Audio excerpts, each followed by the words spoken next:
Hey, good morning, everybody.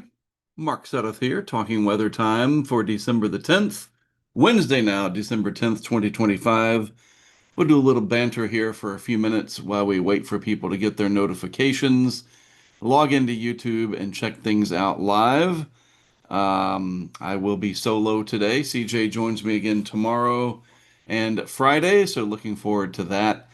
Yeah, just kind of hanging out, doing a little bit of work in the office on the old podcast. We have a podcast called Stories from the Hurricane Highway that is on our Patreon over to my right. This is my office in here, by the way. This is the backdrop that my wife helped to build with me a few years back. Pretty big room I've got for all of my hurricane track related stuff. And oh, I was trying to figure out what that noise was. It's me. I got to put the volume all the way down. I was like, there's somebody talking in the other room. I'm supposed to be the only one in the house. Anyway, yeah, I record my podcast over to my right. I'll have to give you a tour of the office sometime from the old webcam up here, but not today because it's a mess. But yeah, let's see who we've got jumping on the chat so far. Vanda, good to see you. Howdy, howdy. And we'll wait for some other folks to say hello, hopefully. And then we'll get going. All right. It's just about 1 minute past the hour. With it being Wednesday, we call that our whatever Wednesday. So about midway through, I'll talk about pretty much whatever's on my mind. I got a couple things to show you, including just a quick look at a couple things that might shape next year's hurricane season. After all, we are hurricane track, so we got to talk about hurricanes at some point. But yeah, so we'll get to that in just a little bit. Share the screen here so we can get the title card up and running. There we are. Nice. We'll wait for a few more people to trickle in, and then we will get started with our program for today. It is warmer here today, by the way, which is good. It's bright and sunny, as you can see in my office.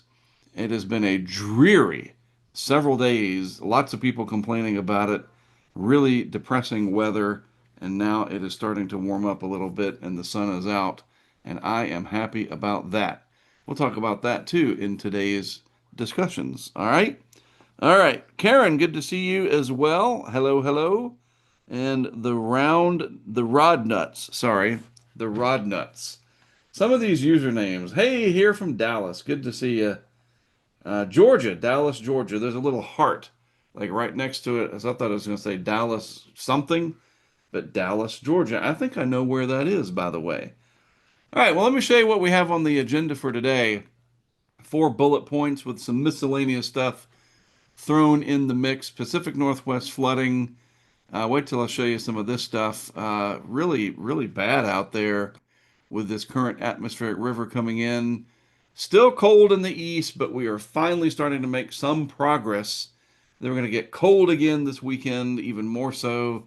Actually, some of the coldest air we've seen down here in a while in my neck of the woods, Wilmington, North Carolina, southeast North Carolina. Then a big warm up is coming. I was looking at that on the long range model guidance, and I'm pretty excited about it. Probably going to get to wear shorts on Christmas Day. Hint, hint. And then a look at hurricane season 2026 from some guidance that we call the NMME, the North American Multi-Model Ensemble or something like that. We'll look at that towards the end of today's update. All right. So, first of all, over on our Discord, I saw this posted from our good friend in the UK, Catherine Burkett. Storm Bram. So in Europe, they do name the storms, these big, impactful storms, like we do with hurricanes, for their extratropical systems. Not commercially, like the Weather Channel has the monopoly on naming storms, and it's a commercial marketing thing. It's not an official government thing, which doesn't matter. You can do whatever you want, I guess, as long as you're not infringing on other people's rights, whatever. I could name storms independently. I think there'd be a big revolt, but whatever. Anyway, in the UK, and I have to research this at some point and figure out, and maybe you guys can enlighten me on the chat. When did this become an official thing within the UK Met and maybe the ECMWF folks, the European Center, because it's official. It's not a company like the Weather Channel that does the marketing of naming storms. So that's why we have storm so and so when we have these things coming off the North Sea or the Atlantic or whatever. So Storm Bram is the latest one, and this is from ITV News. And I took the liberty of going ahead and clicking on the link to show you just a little bit here of the flooding. This is Storm Bram over in the UK as it makes its mark across the UK. And yeah, so some flooding there. Hopefully they've got the quick dams over. Remember them? A sponsor of ours a couple years back, a great company, Quick Dams, that has that desiccant kind of stuff. It's more than that reduces flood problems. Although this kind of flooding, I don't know, you'd need quite a bit. But yeah, pretty impactful over there in the UK. This courtesy of ITV News. Thought I'd show that to you. So thank you, Catherine. You guys hang in there over across the pond, and we will talk about international weather from time to time. So I appreciate you sharing that with us. All right, so for lower 48 weather in the good old US of A, we'll get the telestrator going, and I guess we'll use red today. Freezing fog here again in Alabama. It's just a weird thing to see. I always think of freezing fog as being an Alaska or northern tier states problem, but there it is in the southeast and good old Alabama. So you have crimson tide and wait for it, crimson fog. All right. Yeah, trademark Mark Sudduth, crimson fog. Along the spine of the Appalachians, or as CJ likes to say, Appalachians, a few winter weather advisories and so forth related to that. Quite a few snow squall kind of lake effect deal in parts of New York and vicinity. And I noticed just a little while ago on my YouTube algorithm side, the suggested feeds. Bryce and Paige are streaming live up there. And of course they are. That's their job. That's what they do. Friends of ours, good couple too. It's because it's wintry up there. All kinds of lake effect snow and winter storm warnings, heavy snow, maybe a few squalls. And again, the thing to really note here, ladies and gentlemen, as I get my different colors together, I'll use black here. The northern tier states are pretty much where most of our winter weather is confined. Still, because the pattern is just not allowing the storm track to really dip farther to the south to give us one of those really big nor'easters or southern severe weather. We're just in this weird, cold, dreary, blah kind of pattern, especially in the southeast, with most of the wintry weather up north and record warm temperatures. Oops, I triggered there we go. Record warm temperatures out here in parts of the Southwest. My friend Tracy in Las Vegas was texting me yesterday, where's winter? What's up with this? Record warmth. I saw Flagstaff Weather Service office talking about how warm it is there in Arizona because you got this big high, generally speaking, sitting out here. I'll put a big old circle around it. This is just spitballing it for you. And then the storm track goes up and over that high with the northern jet like this, but enough of a northwest flow to get cold air draining to the south, but not much of a subtropical jet influence. We don't really have that. So there's no phasing going on. So we just don't have any of these big winter storms. And I keep hitting the G, which is a shortcut for the camera. Sorry about that with my telestrator. Anyway, the storm systems now are going to be pretty much confined to the northern tier states. But out here in the Pacific Northwest, still really having some issues with this atmospheric river that has come in and done its thing. And so that's why we still have the flood watches and warnings for Washington and Oregon and even parts of Idaho and western Montana. And we can see all of this very nicely on the satellite view this morning, courtesy of Tropical Tidbits. And there it is. I mean, you can plainly see, let's use yellow here, just what I illustrated a little bit ago. Very obvious high pressure sitting out over here. So we'll just throw a big H in there.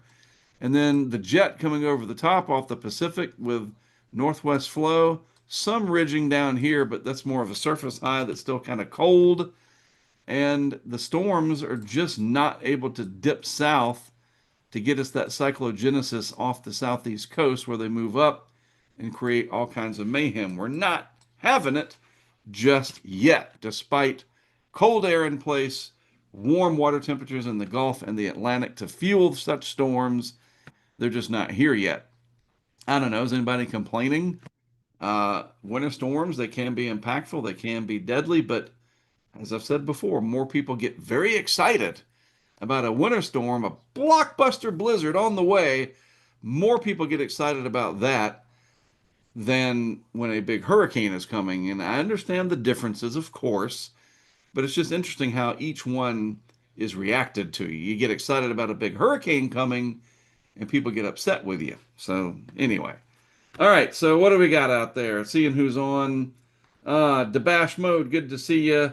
Catherine, there you are. Runs in, hears her name, and goes, oh, yes, indeed. Isn't it amazing with the internet?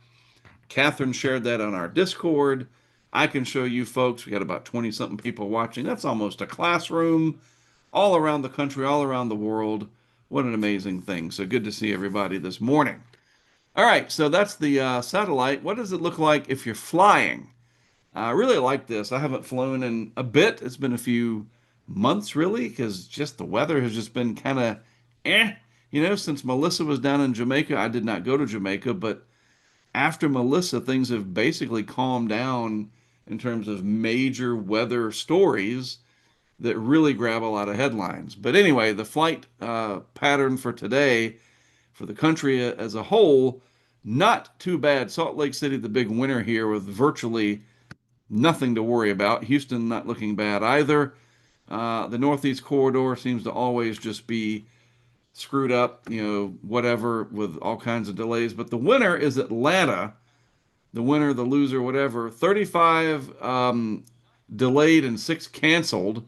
Not really related to winter weather or anything like that. Probably congestion, maybe some kind of technology problems going on. But by and large, if you're flying today, not too bad out west. You start to run into problems in the east where there's more population, obviously, and some of the winter weather around, especially the northern tier states, which we already talked about.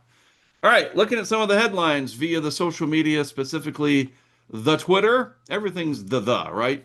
Except, remember, what's his name told Zuckerberg, don't call it the Facebook, just Facebook.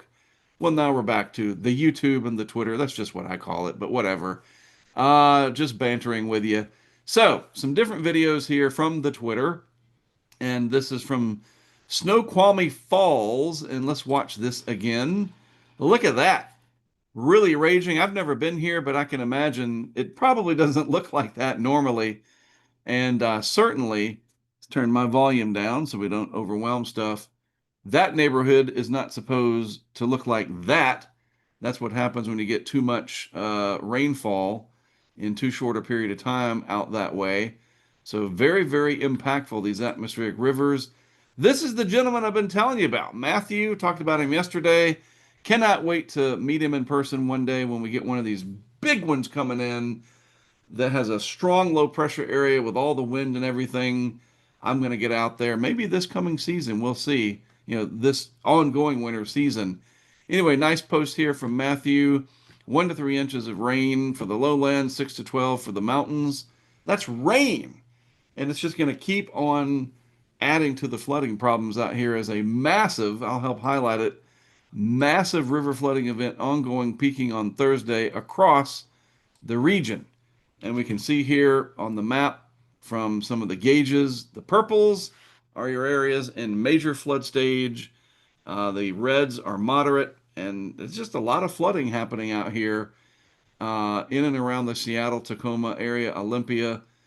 Beautiful part of the country. I cannot wait to get back there, hopefully covering some work-related stuff, and then eventually back out there with the family for vacation. That will be fun for sure. All right, update to the river flooding. This is a nice tracker. There's a website for this. Puts it in tabular format. Look at this. All-time record, all-time record, all-time record, all-time record. You know, this is just a huge flooding storm, seriously. So just making you aware of it. You know, we focus a lot here on the east which, east of the Mississippi, right? But a lot of weather does happen up here, especially in the Pacific Northwest, where you have Seattle and that region, and then farther south, Portland, Oregon, and then into the mountains here, Idaho, sparsely populated areas, absolutely. But people live there, they work there, and we need to talk about it. So there you go. All right. I was talking about this earlier too, about the temperatures and how warm it's been. I like this zero drama. Sunny skies and zero drama. Well done, Flagstaff Weather Office. A zero drama day.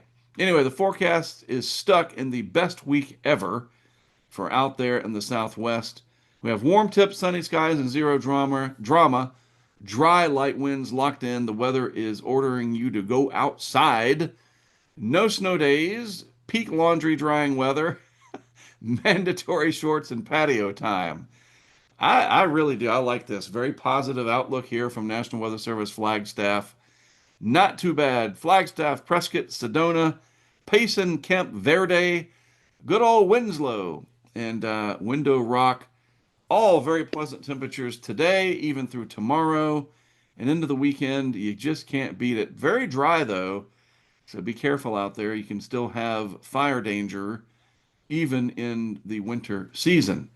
So let's knock that bookmark out of the way. And now it is time for your national high-low temps for today, or that was yesterday, of course, that we're talking about. But I've done a graphic, of course I did. So 88, look, Texas, Florida, you've been knocked out. It's not in Texas or Florida where we had our national high. It was in Escondido and Yorba Linda, California, down there in the LA Basin area. 88 degrees. I would absolutely love that. Well, then move to California, Mark, right? Or Flagstaff, apparently. Speaking of Flagstaff, I definitely want to get out there, hopefully this winter season, to cover one of their big snowstorms. Just a lot of areas I like to cover the weather, that's for sure. Anyway, the high yesterday, the national high, 88 Fahrenheit. Two different locations. That's why there's the double cities or whatever. This is from the Weather Service Post, coming from the Weather Prediction Center. This is where I get those stats from, and then I turn them into a thematic map, which is exactly what this is. And not ChatGPT, not generative AI. This is generative Mark. I did this map, all of it, in Photoshop. So you have to say that these days, like seriously. Anyway, 88 is the high, 27 below zero, no thank you. Way up there, not in Minnesota. They've been kicked out as well, but this time in two different cities in Northumberland and East Haven, and it's shared between Vermont and New Hampshire. Minus 27, so very cold air locked in place up there. So with that minus 27, isn't that going to freeze the syrup? Don't they make maple syrup up there? No. I think the syrup that we use this organic stuff. I think it's from Canada.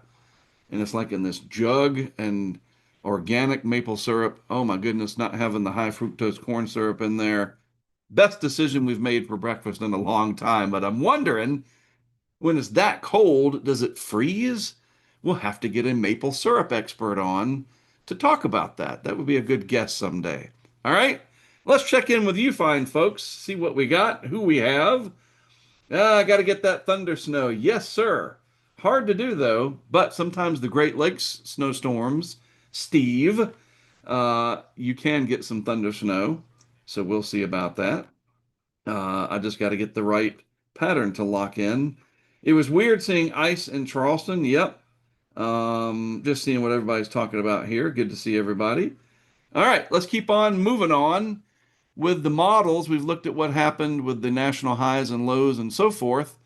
What about the old GFS out to the next 7 days? Well, the original starting point, this is from the 6Z Run Global Forecast System, and we are looking at your 6-hour average precip rate in millimeters per hour, your mean sea level pressure in hectopascals. Yeah, everybody learn your hectopascals and your thicknesses. What does it mean? Blue is frozen, green is unfrozen, and everything else, well, we'll figure it out together, right? So this is the current setup as of 6Z, the initialization. There's all that precip and storminess causing the flooding in the Pac Northwest. Large chunk of high pressure there with a 1027 millibar surface high. Another surface high sitting over parts of the Rockies. And then there's this little clipper system, Alberta Clipper, coming out of Alberta, Canada. That's where they get that from. And that's causing the spread of snow across parts of the lakes region. And other than that, as we discussed, it's all locked up here to the north. To the south, we are pretty much high and dry and finally sunny. So, how does this play out over the next week? More of the same, more of these little impulses diving south and east with another chunk. Look at that. 1048, 1046, whatever that says. That is a thick dome of high pressure, ladies and gentlemen, coming down out of Canada, bleeding into the lower 48, spreading out like molasses. We're on a syrup and molasses kick. And this is the Arctic front, kick off enough of kind of squeezing the air together that you can wring out some snow showers throughout the Ohio Valley. Valley? Nope. Ohio Valley and vicinity. See, I was trying to combine valley and vicinity, and we call it validity. Anyway, that goes through with another steep cold shot there in the east, and you can see that trough carved out. And now we're out to day 5, another atmospheric river event or something coming into the Pacific Northwest. And by day 7, all the way out to December the 17th, sitting over my neck of the woods, close to me anyway, 1030 millibar high. That's going to slide offshore. We'll look at that later on in the long range discussion. And we are finally going to see a warm up across the east, but not yet. Going to stay kind of chilly over the next week as you can see that cold air digging south, and you can literally see it. I love this, like a dagger. Look at that, just jamming its way down into the lower 48. Check out some of these temperatures, though. Minus 20, minus 13, minus 28. This is up in Canada, minus 29. 4 there in Iowa. This is Saturday morning when you get up and go out and get your frozen newspaper, or in Vermont, your frozen maple syrup. All right. What's next? Oh, yeah, it's Whatever Wednesday. It's whatever I want to talk about. I like this part. Kind of deviate off the norm just a little bit. Nothing too crazy, though. Nothing that'll hopefully turn you off. But it is Whatever Wednesday, where I kind of pick the topics. And I found a couple of them in my feed that I thought were interesting that I would share with you. And it is science related, at least this one. It's Andean Jurassic Park in Toro Toro, Bolivia. Thousands of footprints, this comes from the AP, of gigantic two-legged dinosaurs have been documented, and it is the largest accumulation of tracks in the world. Pretty neat stuff here. These are the different scientists talking about it. Again, there's a great side of the internet and the algorithm that can feed you stuff that is topical, interesting, factual, and fascinating. And of course, there's the dark side, and we talk about that occasionally. But this is really, really neat. 65 million years ago, they were snuffed out, or so we are told, and we're still finding evidence of these dinosaurs. Here's the different scientists. Just cool. I thought I'd share that with you. You can look it up yourself. This is probably pretty easy to find on the Twitter there from the Associated Press. Then, oh, I'm telling you what. Let me just preface this real quick before I show you this article. I was at a UNCW basketball game a couple weeks ago with my friend Mike Farrow, and I'm totally aware, because I have children, young children and adult children, of this very bizarre 6-7 phenomenon. I'm aware of it, okay? Little did I know what an impact it would have on my hearing when I was at this basketball game and the UNC Wilmington Seahawks scored 67 points. I wasn't prepared for the mayhem that ensued, and the program people at UNCW, they were ready for it at Trask Coliseum with graphics and displays. They didn't have pyrotechnics, thank goodness, but oh my goodness, not since I went to a One Direction concert way back in 2014 with my daughter have I had such a impact on my hearing as when the Seahawks scored 67 points. And I told Mike, we're at 65. I think it was maybe free throws that the player had. And so he was at 66. And I go, oh, Mike, get ready. I really think something bad's going to happen if he makes this next basket. And if he missed, it would take either another free throw or you don't get it because if you hit a regular bucket, it's 68 and you skip over 67. So for whatever reason, the 67 thing is a thing and it about blew my hearing out. So there's my story. And that brings me to this story from ABC News. Fast food chain In-N-Out, I've been to a few of those, especially when I lived out in Vegas, is retiring the number 6-7 from its ticket system following disruptions from those pesky teens and children swarming the restaurant to film employees announcing the order number. Unbelievable what these kids are up to these days, right? There they are, 6-7, it goes crazy, they go crazy. Yeah, I mean, it did. It like that's so imagine that in a place with like 8,000 people. And UNC Wilmington scored 67 points, and I thought I was gonna suffer more hearing loss. I probably did. Anyway, so there's that. All right. All right. Now on to something more in my lane. All right. Hurricane season many months away, and while we just wrapped one up, we already have different puzzle pieces that come out that might tell us some things to look for. That being said, I'm going to drop back out here full screen so I can talk to you. That being said, I do believe that the last few seasons have shown us that we're going to have to revisit this whole seasonal outlook thing for hurricanes because there are some things that are happening, these big gaps where there's just nothing happening at peak season, these dry air intrusions, this whole anticyclonic wave breaking weirdness overall that we're still getting Cat 5s, three of them this season. No hurricane landfalls in the U.S. this year. Still some pretty big impacts, but the seasonal guidance is not as easy as we thought it was. And I say we, the whole scientific community, because over the years we thought, okay, we look at ENSO, we look at Atlantic, and then we figure out some steering and pressure patterns, and that's pretty much it.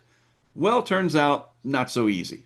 Now we introduce, like I said, this whole anticyclonic wave breaking with the pinching off of these upper level lows and the shear and the dry air that comes in these gaps during peak time, seasons lasting longer into the fall, maybe. But it's only been a few years of this. So is it just a weird blip? Or are we on some kind of a paradigm shift, as they say, toward having to figure things out again? That's Mother Nature for you. Never going to solve it completely. That being said, here is a look at a few of the tools that we examine over the months between December and into next hurricane season. And one of those, again, courtesy Tropical Tidbits here, the North American Multi-Model Ensemble. And this is your sea surface temperature anomaly going out into the future, all the way out to August of 2026. Now, before you get mad at me, well, we don't even talk about the weather past 7 days. Let me remind you, these are much larger pieces of the overall climate signal, not everyday weather. This is a little bit easier to forecast that far out in advance because it takes a lot longer for these pieces to change relative to a storm cutting across. I'm trying to get my GFS back here.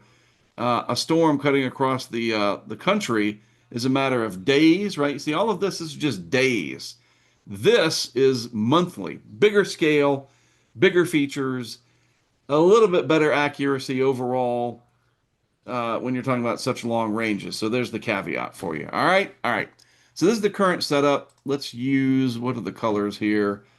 I guess we use this dark green. That'll work. So here we are. Currently, there's your La Nina signal in the equatorial Pacific, a fairly warm overall Atlantic, and those are the things related to hurricane season for the Atlantic basin. So let's move this out.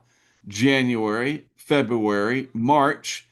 What do you see? What do you notice, right? The La Nina goes away by April and May. We start to develop more of an El Nino look in the equatorial Pacific.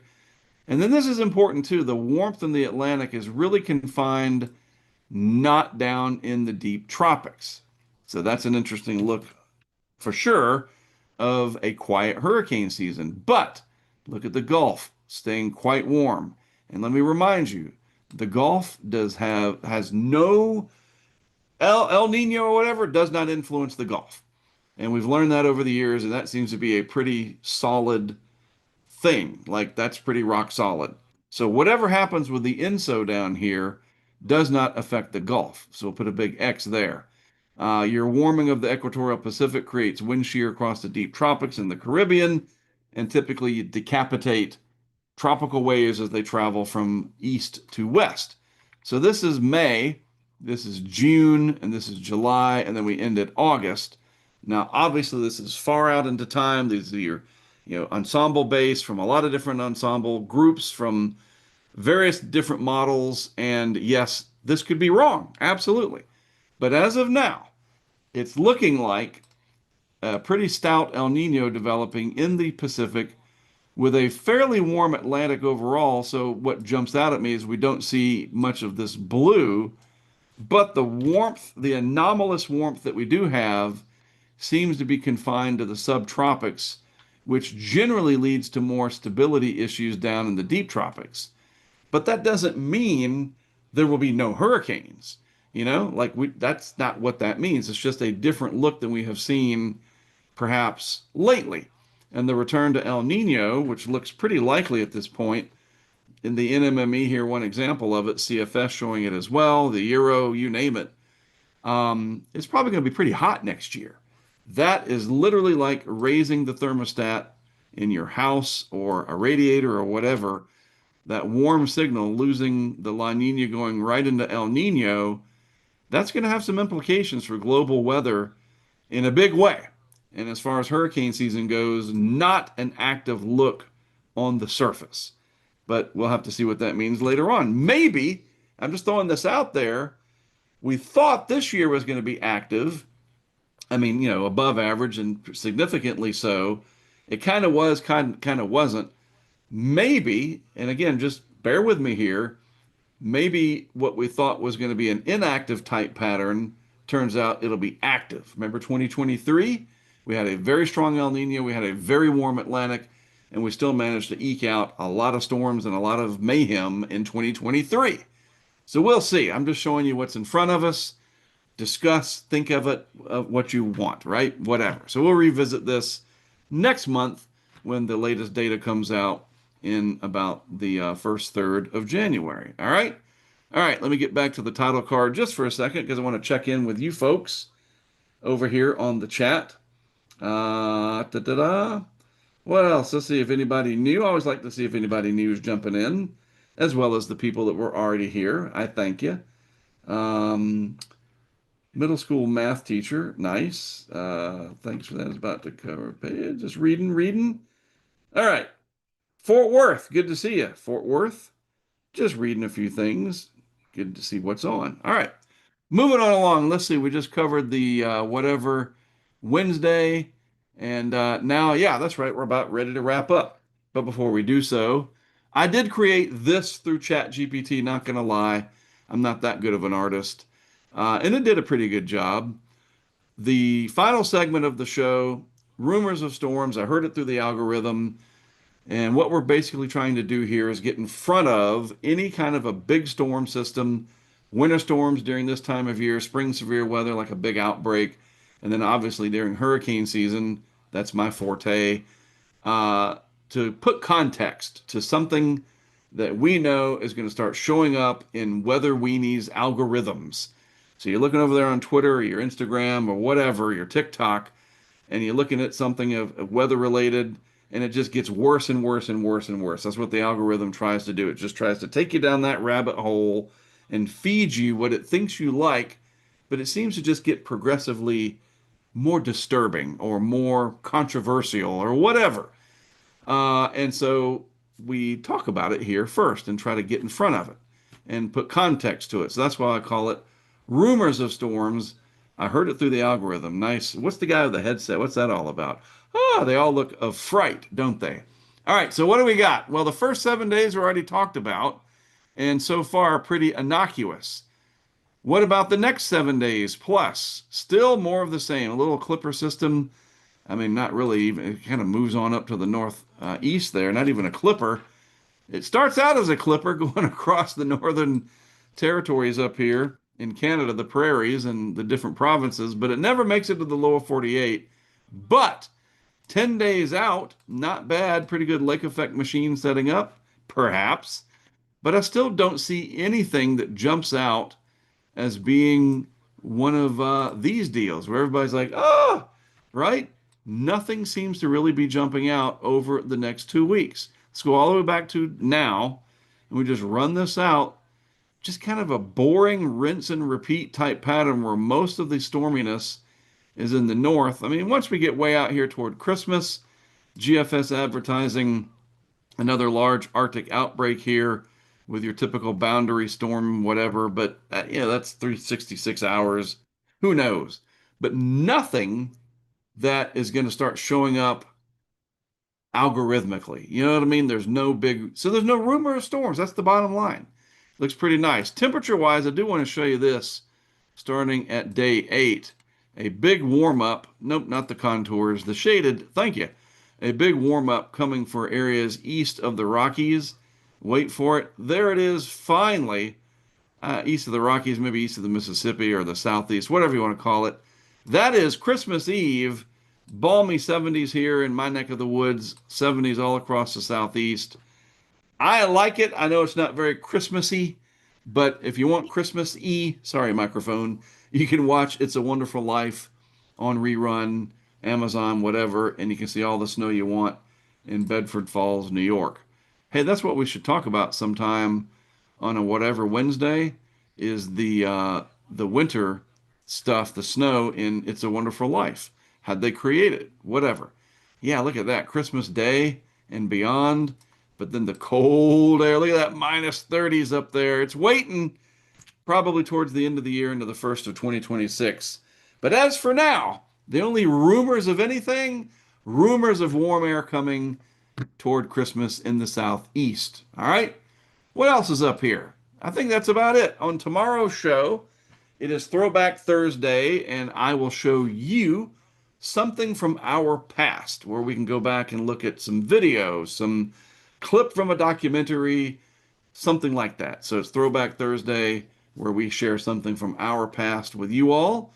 And it has to be not in the current year. So nothing from 2025. I can't, like, that's too easy to show you something from May or whatever. So we'll do something from the last 30 years. So that'll be tomorrow's show. CJ's going to join me as well. And then on Friday, tomorrow's Throwback Thursday. And on Friday, just to tell you, we will be checking in with our Tornado Talk friend, Jen Naramore, to find out. Well, I know where she is, but I'm not going to tell you. I already know.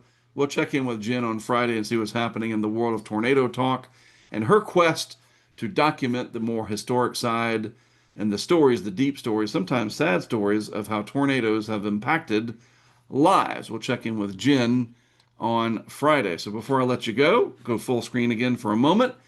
And I want to thank you for tuning in. I do appreciate it. We're going to figure different things out with this show as we go along.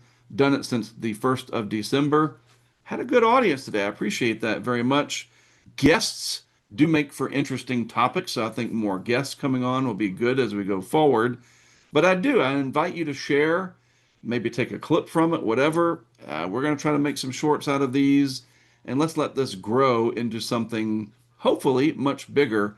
But as we do that, I just wanted to say thank you for tuning in and watching. And don't forget, if you're brand new, you just stumbled across the channel, hit the subscribe button and do the notification thing so that you are notified when we do, in fact, go live, which we will do again tomorrow with myself and CJ Morgan, our Florida Man weather guy, co-hosting.